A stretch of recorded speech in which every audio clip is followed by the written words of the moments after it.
Gotcha. That makes sense. And so I feel like one of the biggest challenges with virtual events is the engagement aspect of it.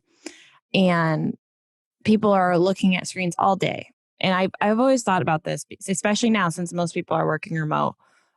People don't want, at least I don't want to spend another hour or so, from work and then going to this virtual event. I'm just wondering if you have any tips or suggestions for event planners on keeping their audience engaged, where it's not just like another, video meeting. Agree. And I think you nailed it right in the last few words you said. It's not another video meeting, because you're right. That's what we don't want. Something you were just mentioning right now, we're looking at screens all day. And, there is words like Zoom fatigue and so forth, which have, been talked about in the last few months. But have you ever heard the name Instagram fatigue or TikTok fatigue or Netflix fatigue?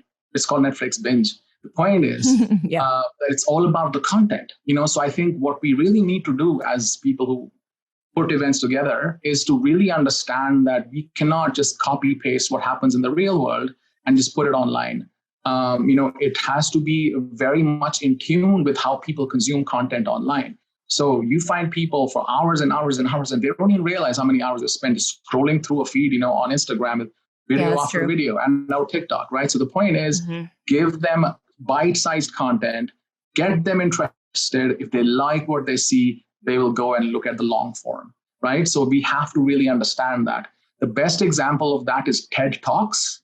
Those are like 15 to 16-minute talks, and they're very focused.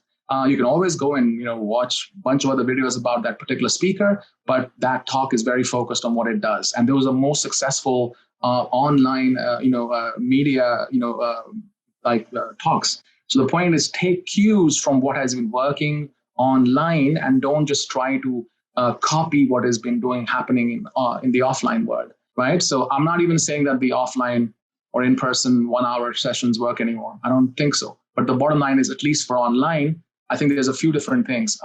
It's called a trailer to the movie. You have to have lots of these trailers to the movie kind of stuff going on. People can scroll through content recommendations, scroll through people recommendations. We have something called Hello World, which is part of the platform for Social 27. It's a quick 30-second TikTok style video that you make of yourself to introduce yourself to the world. It's like a video handshake. So people can kind of scroll through all those short videos and kind of find the people they really like. And that kind of gets the engagement going and just kind of humanizes the experience, right? So I think, again, comes down to, let's learn from Instagram, TikTok, TED Talks, and figure that out, and not just try to replicate what we've always been doing. So we got to change a little bit and learn from the best practices out there.